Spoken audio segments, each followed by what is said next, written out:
Hello, everybody.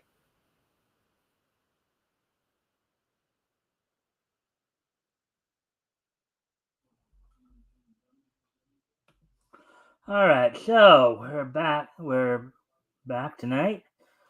Welcome to the Mikestand. We are, of course, it's Monday, July 17th, 2023. Where, of course, we did have our weekend panel last night with Metal and Cross Rick from Cross Comics joining me, and Metal from the Vomitorium. Um, Hope everybody caught that and enjoyed the show. Tonight, of course, we get back into some news articles, and I'm going to go off camera for a couple minutes to do some stuff. And while I'm gone, I'll put some music on as we wait for more people to show up. So with that, just go ahead and take care of some things here, and then when I come back, we'll go over what's on tap for tonight. So, without any further ado.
Alrighty then, there we go. We're back now, so hopefully. All right, so let's see where we at on time here. We're coming up on 3 minutes here. Okay, so here's what's on top for tonight. I'm going to go over a couple articles from Bounding into Comics.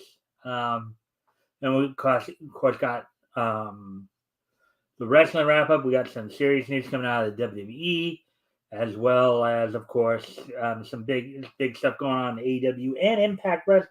As of course, Impact Wrestling had its Slammiversary event on Saturday. We'll talk a little bit about that. Also, we got This Day in Each History, and that should cover it all. So with that, let's see now.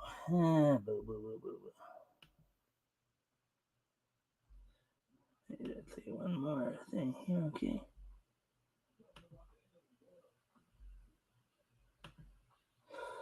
All right, so without any further ado, why don't we go ahead and get started then?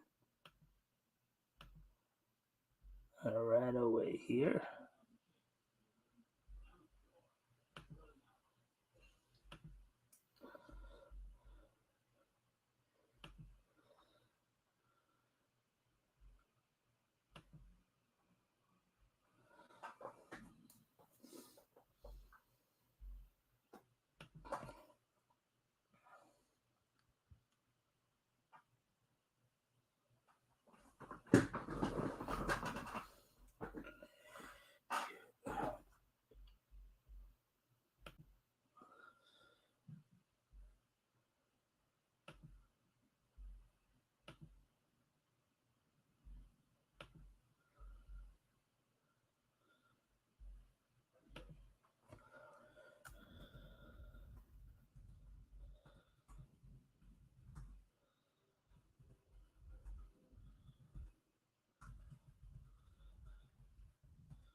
Okay, so anyway, the first of the two articles are going to go over. So the two articles are going to go over, of course.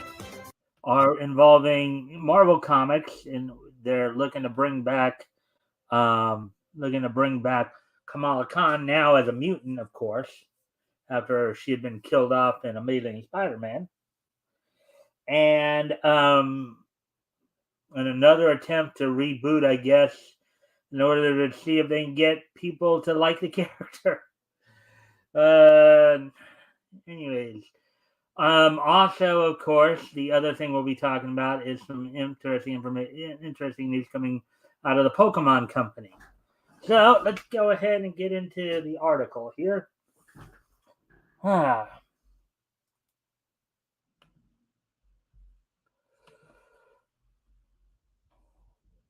All right, so Marvel Comics to unsurprisingly revive Kamala Khan as a mutant in upcoming Ms. Marvel, the New Mutant series. Article by Spencer McCauley, published back on July 14th, which was this past Friday.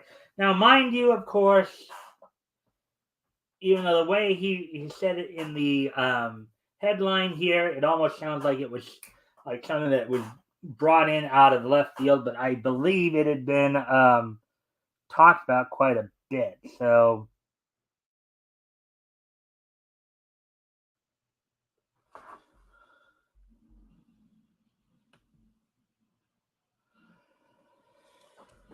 all right. So, with that being said, of course, let's get into this. In a move that will only come as a surprise to those who have spent the last 20 years with their heads buried in the sand, Marvel Comics has officially confirmed that they be bringing. Okay, um, I think they forgot to put a word in there. They will be bringing the 616 version of Kamala Khan more in line with her Marvel Cinematic Universe counterpart by reviving the recently deceased heroine as a full-fledged mutant. Again, in another way to again try to make the character appealing, I guess, making it a mutant. And not only are they pushing the whole racial diversity aspect of it, but they're trying to make you feel even more sorry for her by making her a mutant too. So, what else is Marvel going to do? You have to ask, I guess. The road to Ms. Marvel's latest marketing role for Marvel. Never forget how she began her life as the face of the publisher's failed quote. We can't legally use the X-Men, so here are the Inhumans unquote campaign. First began with the conclusion to her live-action Disney Plus series.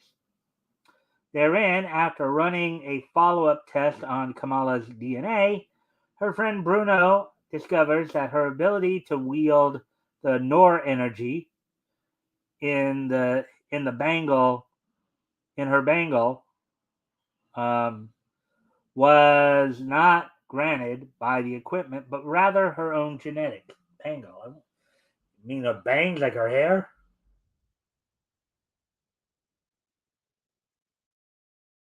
Well, Kamala, um, there's something different in your genes, like a mutation, unquote. He explains to his friend as a sample of the original X-Men the Animated Series theme song fades into the scene's instrumental score. Oh yeah, that would seem pretty funny. Da da da da da da da da da da da da da da da da. Anyways,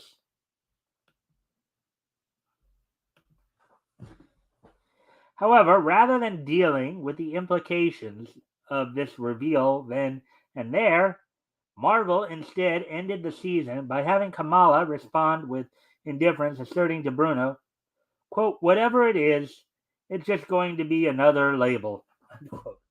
Oh boy.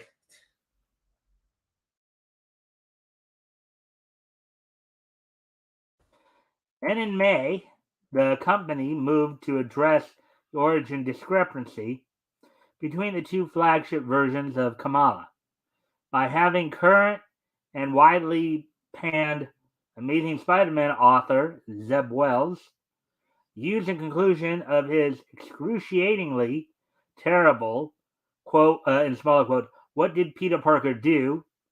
smaller quote and unsmaller quote storyline to kill her off, thus opening the door, as many expected, for her inevitable revival as a mutant. Yeah, and I remember when that was all going down like a month or two back, people were already talking about that. I know Yellow Flash had mentioned that too. That's probably what they were going to do, right?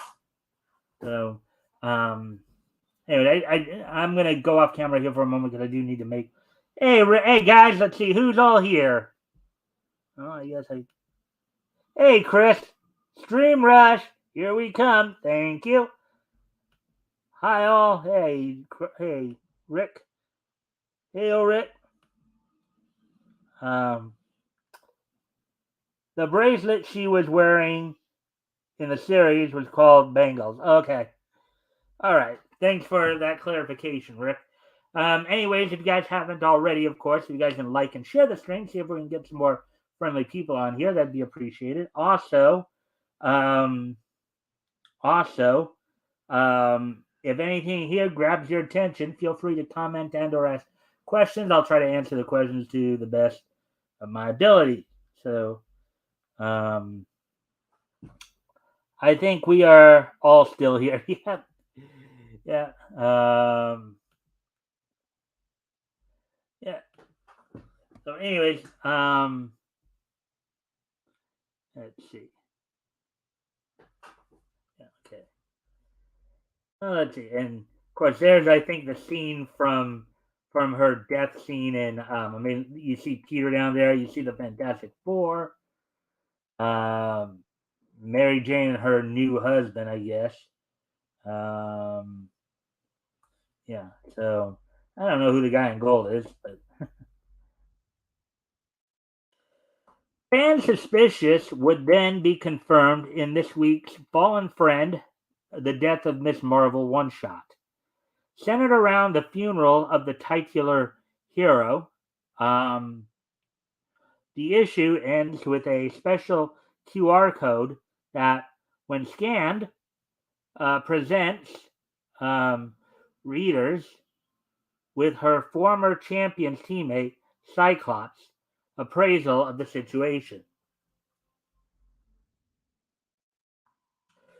After referring to the service as quote unquote theater, the X-Men figurehead is questioned by his former champion's teammates, Nova, Sam Alexander, Amadeus Cho, and Miles Morales as to why he didn't attend. Quote, "You'll understand, Spider-Man," unquote, the Ruby Quartz aficionado responds.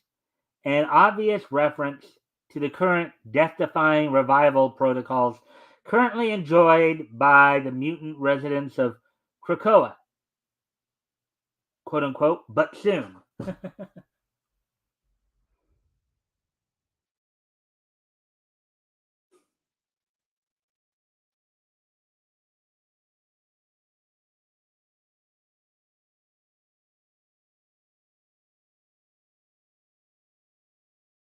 And soon it was, as just a few days after the issue hit shelves, Marvel officially confirmed the speculation that Ms. Marvel's death was merely a ploy to change her origin by announcing her return in a new miniseries aptly titled Ms. Marvel, the New Mutant.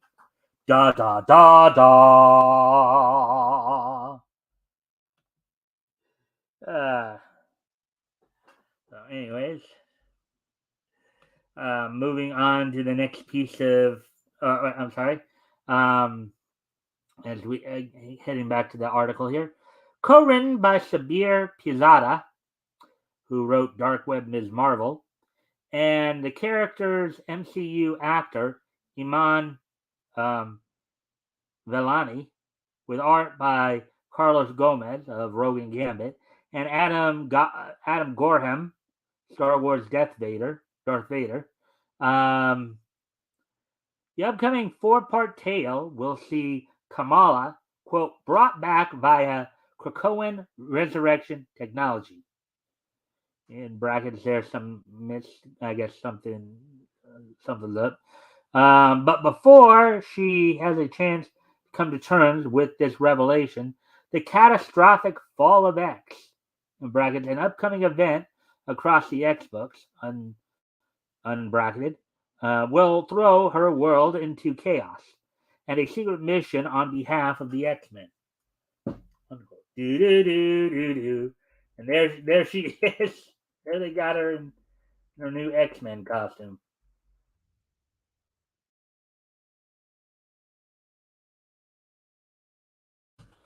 Not only will Kamala being getting a new lease on. All right, I don't think again they added a word there that probably didn't need to be there. Well, Kamala B okay B not being B getting a new lease on life, but she'll also be receiving an official X uniform as designed by Young Avengers Volume 2 artist Jamie McKelvey. So there's a look they're giving her right there, folks.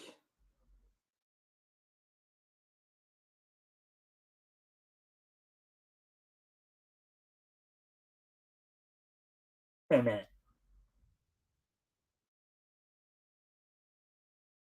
Are they trying to connect her to the original Captain Marvel from Fawcett? You guys, I don't know if you guys see that, but on her would be her left, screen right, but that would be her left um, chest area, just around the shoulder there. They got her with a lightning, looks like a kind of a lightning bolt right there. Are they trying to take a piece of the Fawcett lore as well? The original Captain Marvel's lore there.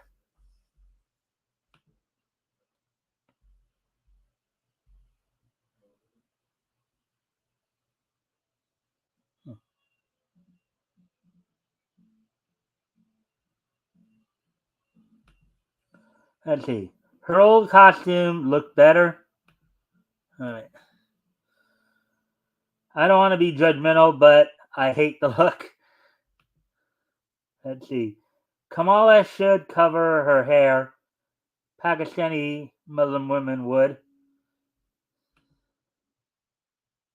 Well, Miss Marvel had the bolt too. Okay. I think if they are stealing it, they've been doing it for some time. Okay. Oh yeah. Okay. So, anyways, getting back to the article then. Oh wait. Oh, Rick had something more to say here. No, she always had the bolt because Carol Danvers, I guess, Ms. Marvel did. Okay. Yeah, actually, you're right. I guess I do kind of remember that too. Just kind of. Speaking of Entertainment Weekly for their exclusive reveal of the book, Vellani recalled, "quote This was way scarier than joining the MCU for me." Unquote. "Quote Those projects feel like they live in their own dimension, so I guess I can separate myself easier." Unquote. She added, "Quote but you can hold a comic book. I've never written anything before in my entire life, but I have read many comics, so I just wrote what I would want to read." Yeah, and that doesn't always work, of course, because what you may want to read may not necessarily be what everybody else wants to read, depending upon what you want to read. If you want to read, if you want to read stuff like how white people are evil, white people are devils, anyone of color is a saint and or an angel, while all white people are demons, then yeah, that's not going to sell it if that's your message. Let's see. I was given a very professional tool to write what is essentially my own fan fiction. Okay, well, that's.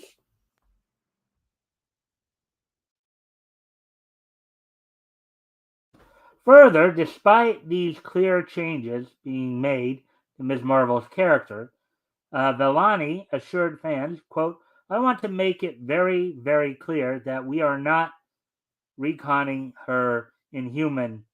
I think it's supposed to be retconning, not reconning. Her inhuman origin. That's part of Kamala's identity that Marvel editorial and myself very much like to keep and protect, unquote. Quote, our book will absolutely reflect all those core themes of identity that the Miss Marvel comics have consistently explored. Okay. So yes, they are going to get into identity politics here.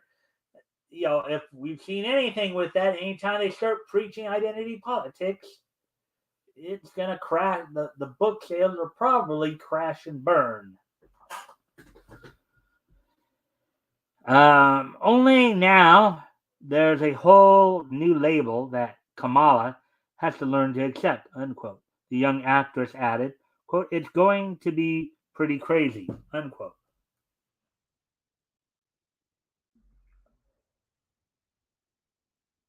Okay, so again, why make that a big deal then? If you're not keen on the idea of labels and all that, why even make a big deal out of it? It's like, why put it in the story in the first place? So, offering his own thoughts on the project, Pizzata beamed, quote, it was actually a very humbling experience to work with Iman, because she knows her comics even better than I do. And that is saying something, unquote. Quote, she was throwing out references to specific comics that came out before either of us were born, unquote. He praised, quote, she has a very great eye for what makes a good sequence on the page as drawn by an artist. It was very impressive to me to see her throw out all these references to different artists that she's been following through the years. Unquote.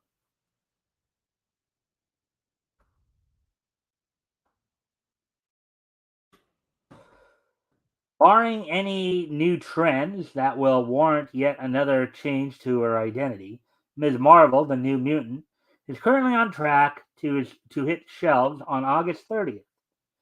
Meanwhile, fans can catch Bellani's return to the role of the young Inhuman mutant when The Marvels hit theaters on November 10th.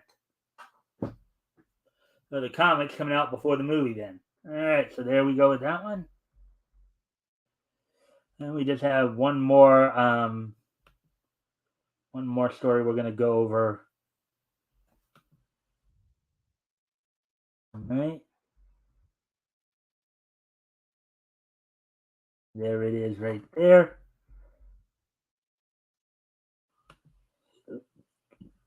Let's see where we're at on time.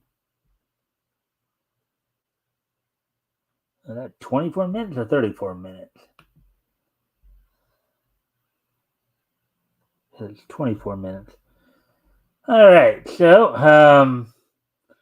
this will probably be the last article we do tonight. A couple years. All right. So, here we go. And there's the road Tom with Ash. The Pokemon Company temporarily shuts down official all ages forums, institutes new approval process after fans flood them with inappropriate content. Oh boy. Wonder what that's all about. This sounds like a fun article to read. Article by Nerdigans published this past Friday the 14th. So Here we go. Just days after launching their family friendly, franchise centric discussion forums, the Pokemon Company has temporarily shuttered the platform in order to allow their moderation team time to clean up the flood of completely inappropriate posts made by a number of socially stunted adult users. Okay, socially stunted adult users. Oh, I wonder what exactly these socially stunted adult users were posting that got these people into such a tizzy. I'm pretty sure we can all imagine, we all probably know, but it will be fun to hear exactly what went through these people's heads. Look at Ash's face right there. And Pikachu. Whoa. Ah.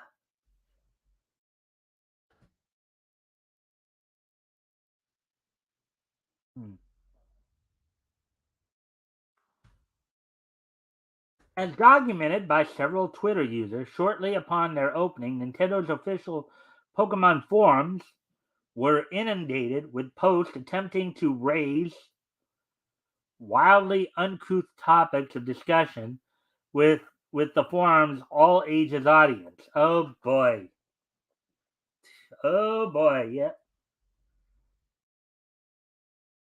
Yeah, that would get a lot of people if what the by inappropriate if we all are on the same page, that might be a problem.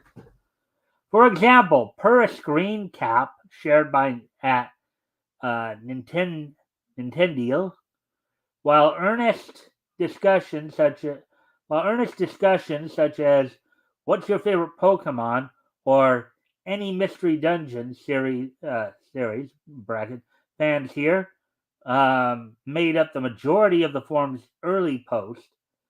These were quickly followed by a storm of wildly un okay, I think they forgot to put the U in there. Unsuitable, I think it should say unsuitable topics, including um,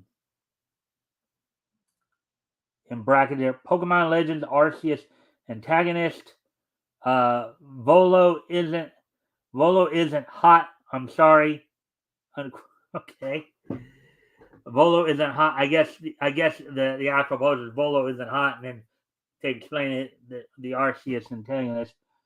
Quote, reminder that there are tons of beautiful um, in stars there, adult men and women in the franchise. Okay. And in brackets, Penny is trans, by the way. Okay.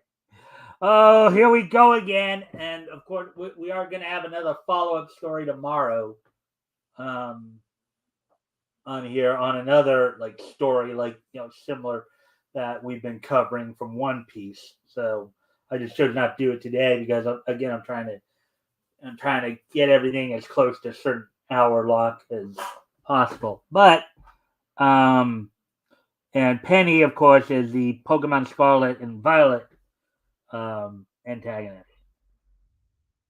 Yeah, these are probably not things that that kids really need to be talking about. Another screenshot shared by Poke Nexus forum user most random gamer can be seen asking, "quote What human character is the fruitiest?"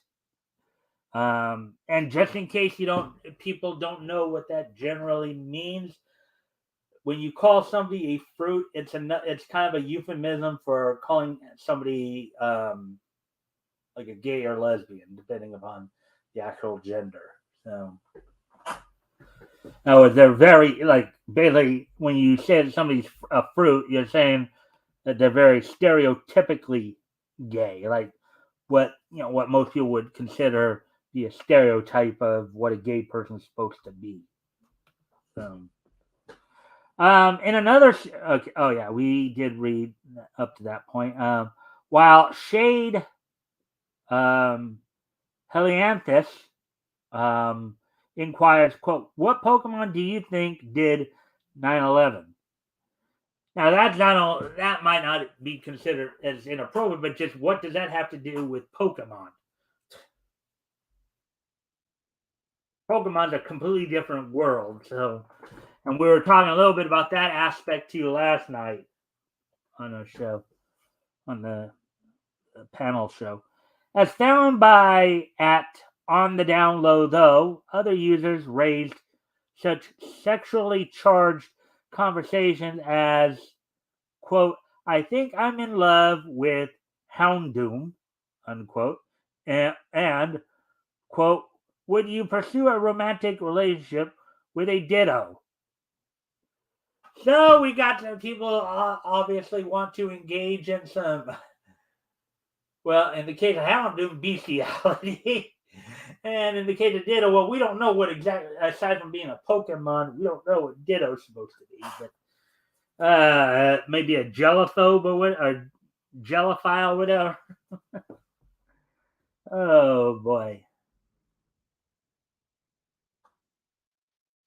Quote, so how's that Pokemon forum thingy going? Unquote, sarcastically asked the Mega Nitro 1, sharing two more topics, which read, quote, I am immeasurably attracted to Gardevoir, unquote, the grass psychic Pokemon, and in a sexual manner, quote, who is the most ticklish girl in Pokemon? Yeah, these are not things you want to. Granted, I know people probably have these thoughts. I get that. I'm sure a lot of people out there have those thoughts. Maybe those things have crossed certain people's minds. But for an all ages forum, not exactly the place to bring this stuff up.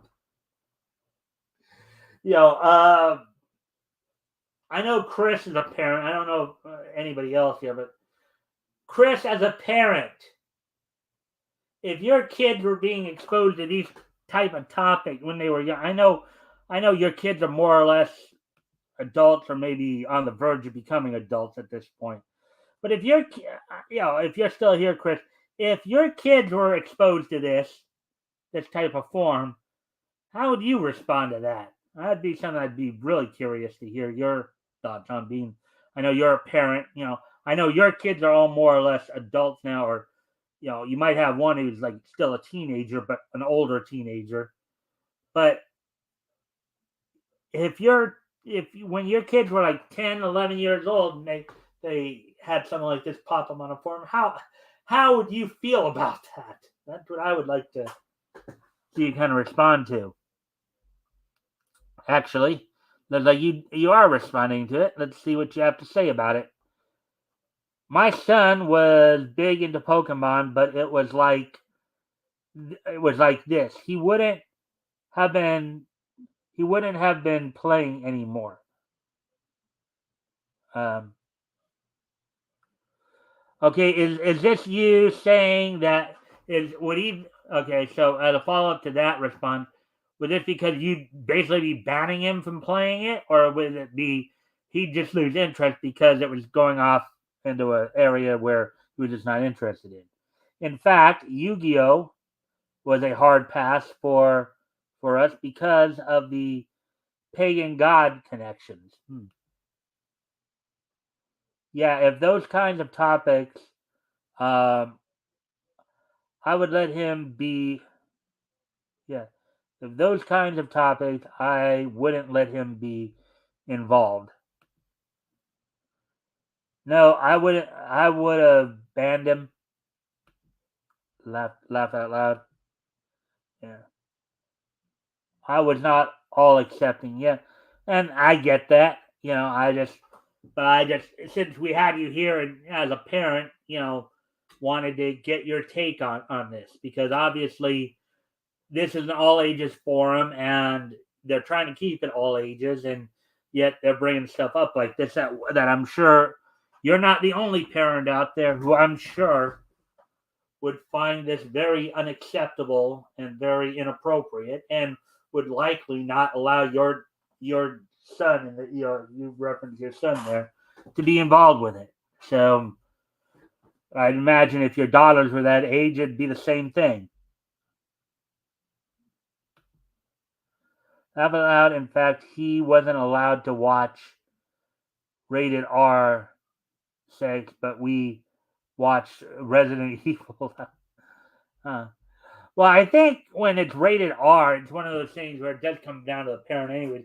Parent feel that the kid can handle it, that's one thing. But letting the kid try to watch it on their own probably not a wise idea.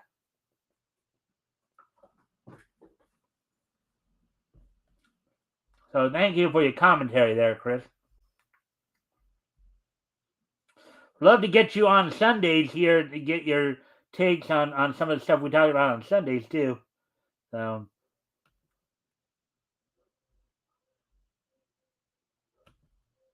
anyways, as we continue on with the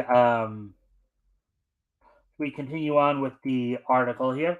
However, it seems that Nintendo was not having any of these terminally online fans' behavior, as they immediately responded to these posts by handing out ban after ban to offending users. Yeah, I would imagine if they're trying to make it an all ages forum, if they don't crack down right away, this is just going to keep happening. Quote, just got banned from the site because I said Nemona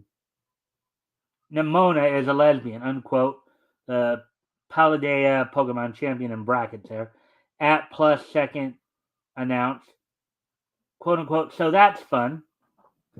Well, I mean, again, if you're trying to post this stuff on all eight now, in case people don't understand what all ages means, it means it's for all ages, including little kids.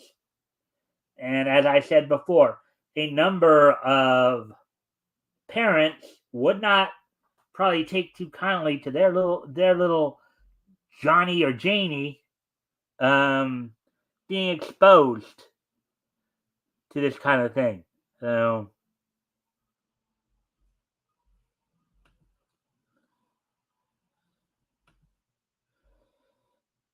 if I ever finish this book, oh wait.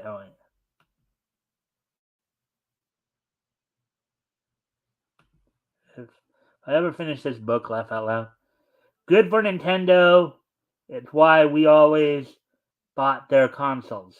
All right, yeah, because they're trying to be a family-friendly company. Yeah, you're right. Good for them. At Hackles, revealed that they had received a ban for asserting both that male characters, um, Hassel and Brassus, Hassel, who is a Paldea Elite Four member, and Brassus, who is an artisan gym leader, are married, unquote, and that Tulip, Dendra, and Miriam are in a poly relationship. Tulip, who is in a four, not a gym leader, is all, and let's see, Dendra, who's an academy battle studies teacher, and Miriam, who is a Scarlet and Violet Academy nurse. So, and a poly relationship means that basically, as in polyamorous, as in they're all basically involved with each other, basically. It's a three-way relationship. Let's see. Sharing their own ban receipt at Bones Road. Oh, what a name there, Bones Roses. I wonder what his thought process recalled. Quote: I said I have a crush on Annabelle. In brackets, Battle Towers Salon Maiden, and I'm a lesbian, and to me, she's a butch lesbian icon. And guess what? Yeah, they again for an all ages, family friendly platform, that is considered inappropriate, pal, or miss, or whatever. Uh,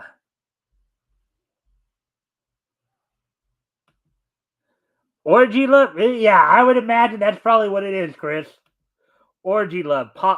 Orgy love, polyamorous, you know, kind of like what William Moulton Marston's and his two, women were involved in. Elizabeth Marston and Olive Byrne there.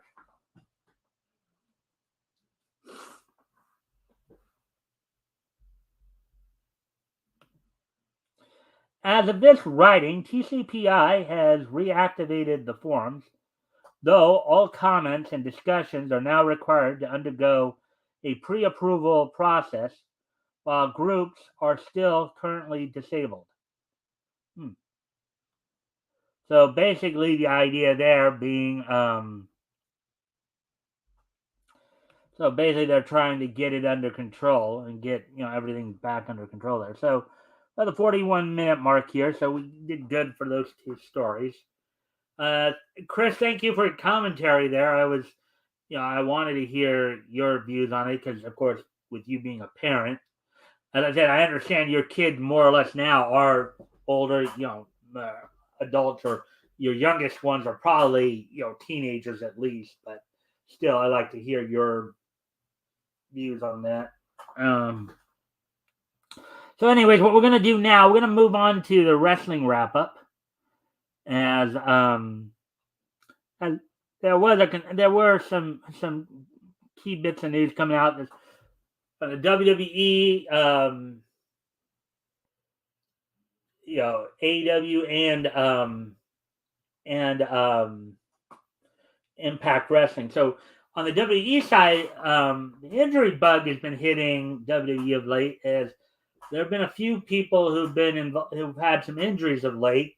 One half of Pretty Deadly was hurt after taking an awkward bump from a pounce maneuver. A pounce is kind of a tackle-like move coming off the ropes, coming off from an angle off the ropes. Instead of coming straight on, you come off on a side.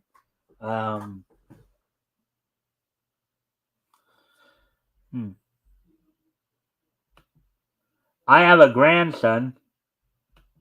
Right. Well, I also understand what your. I wonder what your the parents of your grandson would think to all that too. That'd be very interesting. Anyways, getting back to the of course wrestling. So of course they're also talking about some big plans for tonight on tonight's Raw, where it looks like they'll be furthering setting up the rubber match between Cody Rhodes and Brock Lesnar for SummerSlam next month in 3 weeks here. It's also been stated that Zila Fatu, who is the son of Eddie Fatu, better known to most wrestling fans as the late Umaga, he recently made his wrestling debut. I don't know for what promotion, but they just said he made his wrestling debut, and utilizing a move that his father used, the Samoan Spike, with a slight variation where he actually lifts the guy into it, then does the Samoan Spike. So now, of course, Solo Sikoa has also been using the Samoan Spike as well recently. So, and also on the injury front, during a 4-way match for I believe it was for the SmackDown Women's Championship, Bayley was injured during the match, suffering some type of knee injury. They felt it was bad enough to where the referee had to do the X signal. Now, if you're at a wrestling event and if you see a referee or somebody in a physical capacity do this, it basically means that a wrestler has suffered a legit injury. It's not a work. Somebody legitimately got hurt. So just bear that in mind. And apparently, the ref had to utilize that sign to let people in the back know, hey, we have a legit injury out here. We need to get her out of here. So, which might cause some story at the time where Bailey and Io Sky, who are basically in a faction called Damage Control together, where they were kind of planning to seed the dissension there for a possible split, as Io Sky had recently won the Money in the Bank, and now are kind of like where this time they decided not to have her cash in the briefcase immediately. I guess we're trying to work some kind of story there, but now that story may be put on hold because of Bailey's injury. On the AEW side of things, Saturday they had kind of a doubleheader. They had their Collision event, of course, with their new weekly series, and the Battle of the Belts event afterwards, in which of seven matches total over the two shows, 4 of them were title matches, and then the 2 finals of the Owen Hart Foundation tournament. So in the Owen Hart Foundation tournament, in the men's bracket, Ricky Starks defeated CM Punk in the main event on Collision in the men's bracket, and then earlier in the show in the women's bracket, Willow Nightingale defeated Ruby Soho. Ruby Soho making her second consecutive finals appearance in the tournament and losing for the second time. Last year losing to Britt Baker, this year losing to Willow Nightingale. It's kind of like Ruby, and now even though she's a heel now, in some respects you almost have to feel sorry for, because she's kind of been you know how they say always the bridesmaid, never the bride kind of thing. That's kind of the case here, where she's come up short in a number of tournaments where she's gotten to the finals and then has basically lost in the finals. So they're high on her, but just not quite that high yet on her. So also on the Collision show, of course, FTR battled Bullet Club. FTR of Dax Harwood and Cash Wheeler defended the AEW World Tag Team Championships in a 60-minute best 2 out of 3 falls match against Bullet Club Gold of Juice Robinson and Jay White, in which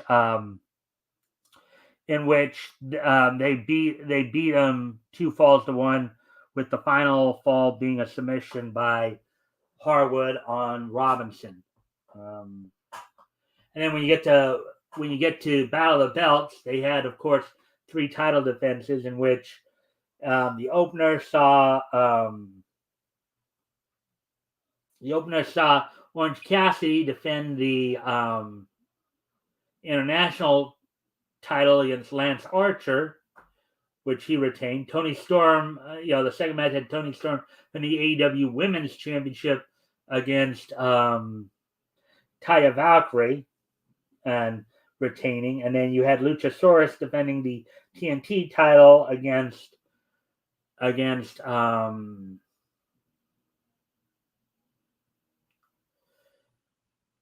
Shawn Spears, retaining, with, of course, Scorpio Sky, already a 3-time former TNT champion, watching in the back. So some stuff coming out there. And Impact also had a number of things going on. They had their Impact Wrestling had their Slammiversary event this past Saturday. Of course, on the when you combine the pay-per-view itself and the Countdown show, all 6 Impact titles were on the line. 5 title changes happened. So this is, I guess, a bit of a reset for the company. Joe Hendry lost the Digital Media Championship to Kenny King on the Countdown show, and then among the matches on the tape, and also on the Countdown show, you saw in a six-person tag match, you saw the team of Jody Threat and the Death Dolls of Jessica and Courtney Rush defeat the team of, I guess as one announcer put it, the Shawntourage of Giselle Shaw, Savannah Evans, and Jai Vidal. And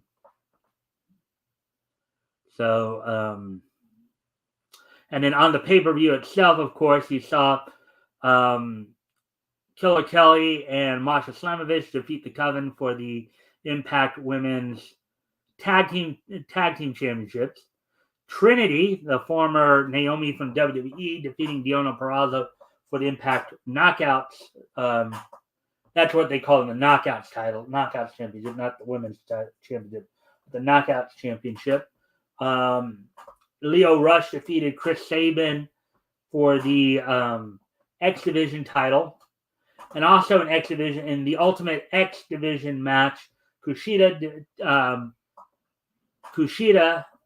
managed to survive 5 other members of the match to to win the Ultimate X match. By winning that match, he's now pretty much got himself a guaranteed X Division title shot in the future. Let me see. In the Fatal 4-Way for the Impact World Tag Team Championship between champions going in, ABC, Ace Austin, and Chris Bay, Moose and Brian Myers, Sami Callihan, and Rich Swann, and Subculture. Subculture came out on top over the other 3 teams, becoming the new Impact Wrestling World Tag Team Champions. And in the main event, saw Alex Shelley retain the Impact World Championship over Nick Aldis. And also in another match on there, Eddie Edwards defeated Frankie Kazarian in a singles match in which both of their wives were involved this time. Alicia was in Eddie's corner, and Tracy Brooks was in Frankie's corner. So some other notes coming out of Slammiversary, of course, include a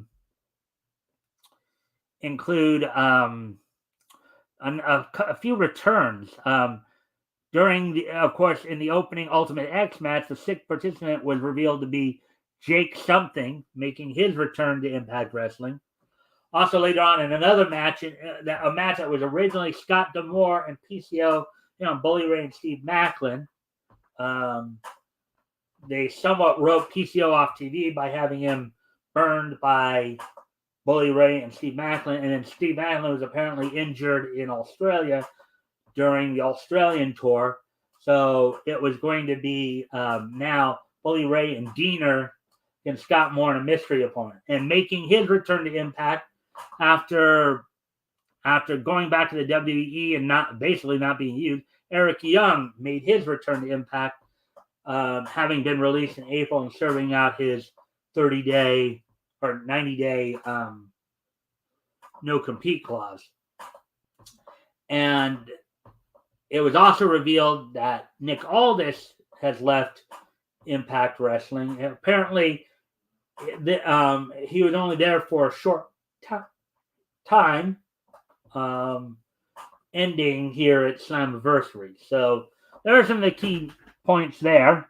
And with that, now we're going to start to wrap things up here. So today is Monday, July 17th, 2023. So we're going to go ahead and take a look back at this day in Niche history. So anyways, here we go. Let's go ahead and get started here. Thank you guys for being here and for the commentary and all that. First off, I'm going to head back 80 years ago today. Is on this date 80 years ago today. Let's see. Actually, quite a number of... We had like 3 shorts that premiered in theaters on this day. Frank Tashine's Daffy Duck and Porky Pig cartoon, Porky Pig's Feet, F-E-A-T, by Leon Schlesinger Productions was first released. Also from Leon Schlesinger Productions, Bob Clampett's Tin Pan Alley Cats.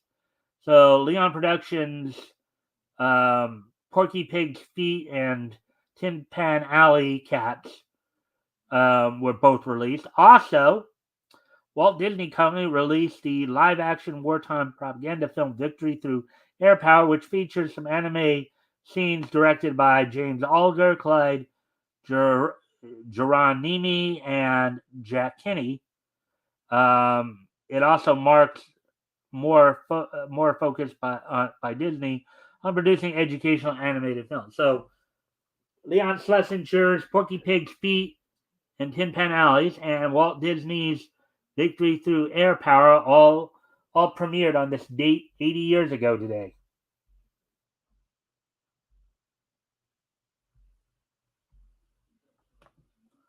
So there we go with that. Moving on to the next piece of niche history here as we move ahead to 1993. As on this date in 1993, first off, on this date in 1993,